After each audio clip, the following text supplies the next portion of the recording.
Comment చూద్దామండి. వరుణ్ హైదరాబాద్ నుంచి రాస్తున్నారు. దీపావళి పండుగ ధనత్రయోదశి నుంచే ఎందుకు మొదలవుతుంది తెలియజేయగలరు అంటూ రాస్తున్నారు.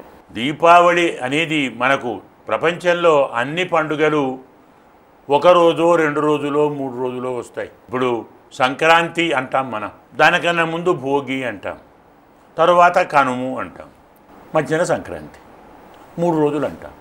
అలాగే దసరా, దుర్గాష్టమి, మహర్నవమి, విజయదశమి ఇలా 3 రోజులు అంటాం. ఇలా 3 రోజులో 2 రోజులో ఒక్కరోజు జరుపుకునే పండుగలు ఉన్నాయి. కానీ దీపావళి 5 రోజుల పండుగ. ధనత్రయోదశి, నరక చతుర్దశి, దీపావళి, బలి ప్రతిపత్, యమద్వితీయ. ఇలా ధనత్రయోదశి నుంచి మొదలై యమద్వితీయతో ఈ పండుగ ముగుస్తుంది. ఇది ఒక అద్భుతమైన పండుగ.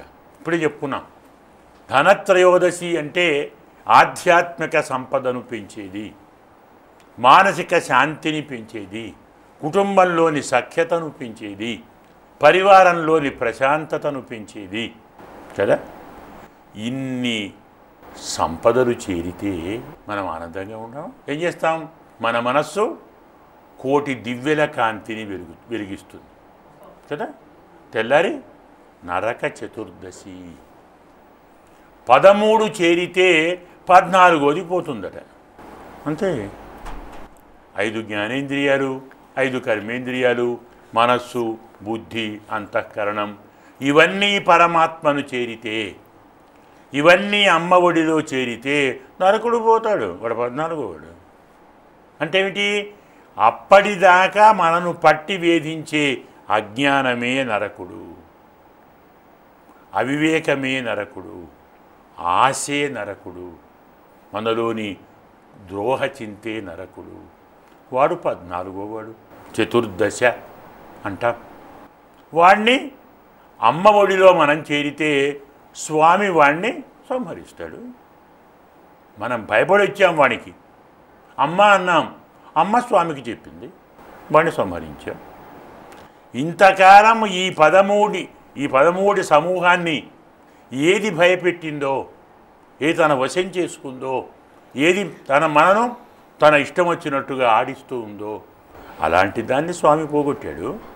నరక చతుర్దశి.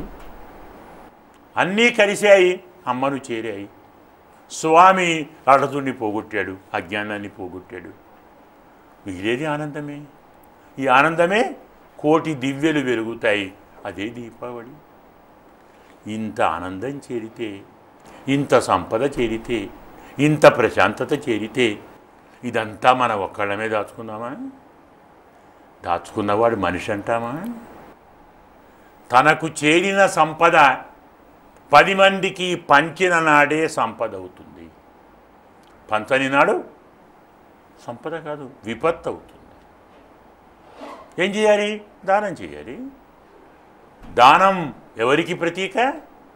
బలిచక్రవర్తికి. తరువాతది బలి ప్రతిపత్తు. అందుకే ఆ రోజు మనం బలిధ్వజం ఏర్పరుస్తాం, ఒక జెండా ఏర్పరుస్తాం, బలిని ఆరాధిస్తాం, బలిని స్తోత్రం చేస్తాం. నీలోని దానగుణం మాకు రావాలి. పరమాత్మ అందరికీ ఇచ్చాడంటే నీవు పరమాత్మకే ఇచ్చావు కదయ్యా, ఎంతటి మహానుభావుడు. ఆ గుణం మాకు రావాలి. దానం నేర్చుకున్నాం. దానం అన్ని దానాల కంటే గొప్ప దానం ఏది? 1,00,000 కోట్లు ఇచ్చినా చాలా, ఇంకో 10 రాదు అంటాం. 10 ఇండ్లు ఇచ్చినా ఇంకో ఇల్లు ఇవ్వమంటాం. 10 ముద్దలు అన్నం పెడితే 11వ ముద్ద అమ్మ వద్దు, చాలండి, కడుపు నిండింది, తినలేనండి. చాలు అనేది ఒక అన్నంతో. అదే యమద్వితీయ. భగినీ హస్తభోజనం. ఆ రోజు ప్రతి సోదరులు తమ సోదరి ఇంటికి వెళ్ళి ఆమెతో వండించుకొని, అన్నం పెట్టించుకొని తిని ఆమెకు సంపద కొంత ఇచ్చి వస్తారు. ధనము ఏర్పడితే దానం చేసి, ఆ దానం అన్నదానముగా మారి దానితో తృప్తి పొంది ఏం చేస్తాం? లోకమంతా సోదరులే. విశ్వ కళ్యాణం, ప్రపంచ సౌభ్రాతృత్వం, సకల సమాజంలో సౌభ్రాతృ సంపద పెరగాలి. అది నిజమైన దీపావళి. అన్నదమ్ములు కొట్లాడుకుంటూ, అక్కచెల్లెళ్ళు కలహించుకుంటూ, తండ్రి కొడుకులు కలహించుకుంటూ, భార్యలు కలహించుకుంటూ దీపాలు వెలిగిస్తే దీపావళి అందామండి? కాదే, సౌభ్రాతృగా పెరగాలి. ఈ జగమంతా ఉదార చరితానంతో వసుధైవ కుటుంబకం. ప్రపంచమంతా నా సోదరులు, మనమంతా అన్నదమ్ములము. ఇలాంటి సౌభ్రాతృత్వం, భ్రాతృప్రేమను, సోదర ప్రేమను పెంచగలిగే ఉత్తమ పండుగ దీపావళి. ధర్మ